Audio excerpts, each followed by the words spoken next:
आपण आत्ता पुण्यातल्या कोथरूड परिसरामध्ये आहोत। माझ्याबरोबर महाविकास आघाडीचे उमेदवार रवींद्र धंगेकर आहेत, सुप्रियाताई सुळे देखील आपल्या बरोबर आहेत। आज प्रचाराचा शेवटचा दिवस आहे आणि एकंदरीतच आपण बघतोय की महाविकास आघाडीची ही रॅली सुरू आहे कोथरूड परिसरामध्ये सध्या। आज शेवटचा दिवस आहे प्रचाराचा, कसं एकंदरीत वातावरण वाटतंय? आणि आज चौथ्या टप्प्याचा शेवटचा दिवस आहे। त्यानंतर आम्हाला सगळ्यांना मुंबई भिवंडी त्या भागात प्रचाराला जायचंय।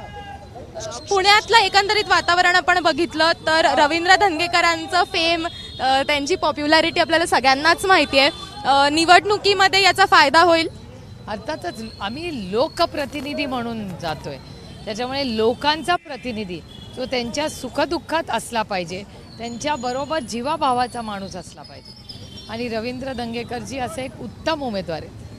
पुण्यातले कुठले मुद्दे असे तुम्हाला वाटतात जे लोकांसाठी महत्त्वाचे आहेत, ज्याच्यावर गेल्या काही वर्षांमध्ये काम करण्यात आलेलं नाही आणि ज्याच्यावरती तुमचा भर असणार आहे? माझ्यासाठी सगळ्यात मोठी आव्हानं देशासमोर आणि पुणेकरांसमोर महागाई, बेरोजगारी, भ्रष्टाचार आणि कचरा आणि पाणी, अर्बनायझेशनचे फार मोठी आव्हानं पुणे शहरासमोर आहेत। आपण बघतोय की म्हणजे निवडणूक म्हणली की आरोप प्रत्यारोप हे होतच असतात अर्थातच, पण आता पंतप्रधान नरेंद्र मोदी यांनी स्वतः तुम्हाला आणि शरद पवार साहेबांना आवाहन केलेलं आहे की तुम्हाला जर काम करायचं आहे तर आमच्या बरोबर करून या। ठीक आहे, आता काल आदरणीय पवार साहेब त्याच्यावर बोललेले आहेत, त्यामुळे परत मला काही बोलणं गरजेचं वाटत नाही। ताई, दुसरा एक महत्त्वाचा प्रश्न मला असा वाटतो की आपण बघतोय की काल राजसाहेब ठाकरेंची देखील सभा झाली पुण्यामध्ये, त्याच्यामध्ये त्यांनी असं म्हटलेलं आहे की जातीपातीचं राजकारण केलं जातंय, जातीपातीवरून मतं मागितली जातात, याच्यामध्ये काही तथ्य वाटते का तुम्हाला? माझ्यासाठी या देशामध्ये जे सत्तेमध्ये आहेत त्या सगळ्यांनी आणि त्यांच्या मित्रपक्षांनी महागाई, बेरोजगारी, भ्रष्टाचार जे या देशाच्या समोर सगळ्यात मोठी आव्हानं आहेत, याच्यावर वक्तव्य करून आम्हाला मार्गदर्शन करावं की या देशाची महागाई कशी कमी करणार आहेत, बेरोजगारी कशी कमी करणार आहेत, जो भ्रष्टाचार, इलेक्टोरल बॉन्ड्स याचं काय करणार आहे, ज्या पद्धतीने काश्मीर टू कन्याकुमारी ज्यांच्यावर भारतीय जनता पक्षाने आरोप केले ते आरोप करणाऱ्या लोकांना आज भारतीय जनता पक्षात घेतलं, मग भ्रष्टाचार होता का नाही होता हे कोण करणार? 2014 मध्ये महागाई, बेरोजगारी आणि भ्रष्टाचाराच्या विरोधात भाष्य करून भारतीय जनता पक्षात सत्तेत आले, मग 10 वर्षात त्याचं पुढे काय झालं? आज काय परिस्थिती आहे देशामध्ये? काल त्यांच्या भाषणामध्ये त्यांनी जे मुद्दे मांडले त्याच्यामध्ये त्यांनी नदी सुधार प्रकल्प असेल किंवा पुण्याची जी काही अवस्था झालेली आहे त्याच्यावरती भर दिला, पण गेली 5 वर्ष खरं भाजपचंच सरकार आहे, कुठेतरी हे कॉन्ट्राडिक्टरी आहे असं नाही वाटलं? गेले 5 नाही 5 वर्षानंतर 2 वर्षात इलेक्शन झालेलं नाही, त्याच्यामुळे टोटल 7 वर्ष भारतीय जनता पक्षाची सत्ता इथे आहे। आपल्याबरोबर रवींद्र धंगेकर देखील आहेत, त्यांच्याबरोबर देखील आपण संवाद साधूयात। कुठले मुद्दे महत्त्वाचे वाटतात? आज शेवटचा प्रचाराचा दिवस आहे पुण्यासाठीचा आणि गेले 2 महिने साधारण हे सगळं सुरू आहे, काय वाटतंय आज? आज पुण्याचे अनेक प्रश्न आहेत।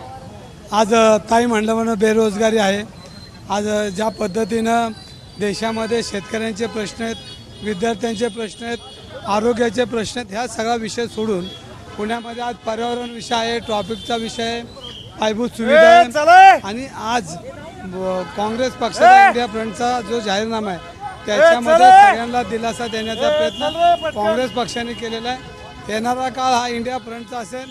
आज पुण्याची डेव्हलपमेंट मग मेट्रो असेल, मेट्रो कुठल्या पद्धतीत सुरळीत नाही आहे, अनेक पुणे ज्या पद्धतीने विकसित व्हायला पाहतो ते विकसित होताना दिसत नाही, हे सगळे अनेक मुद्दे आहेत आणि या सगळ्या अनेक मुद्द्याचा विचार करून आम्ही पुणेकरांना दिलासा देणारे, पुणे विद्येचं माहेरघर आहे, सांस्कृतिक पुणे आहे, पर्यटन पुणे आहे, पुण्याची डेव्हलपमेंट होताना गेल्या 10 वर्षामध्ये कुठेही विकास झालेला नाही आहे। त्यांनी मागच्या 10 वर्षाचा हिशोब सांगितला पाहिजे, आत्ता काय करणार ते नाही सांगितलं पाहिजे। मागच्या तुम्ही मुरलीधर मोहोळ यांच्यावर देखील आरोप केलेला होता की आता पैशाची गाडी ही आपल्याला बघायला मिळेल, पण त्यांचं असं म्हणणं आहे की निवडणुकीच्या सुरुवातीपासून मी कोणावर कधी आरोप केलेले नाही आहेत, त्यामुळे ही फक्त पराभवाची भीती आहे।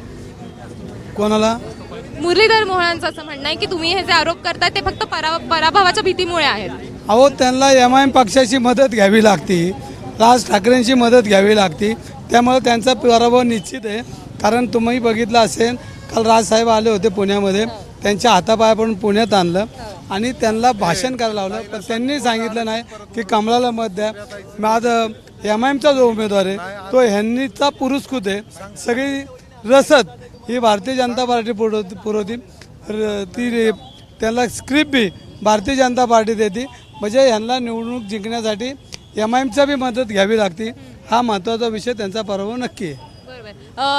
त्यामुळे आज ही बाईक रॅली आपण बघतोय की कोथरूडमध्ये सुरू आहे आणि शेवटचा खरं तर आज पुण्यासाठीचा प्रचाराचा दिवस आहे. नक्की ही लढत कुणाची होते, कशी होते, कोण जिंकतं हे सगळंच आपल्याला बघणं महत्त्वाचं असणार आहे 13 तारखेला. त्याच्यामुळे आत्ता ही बाईक रॅली कोथरूडमध्ये सुरू आहे आणि काय होतं 13 तारखेला हे बघूयात.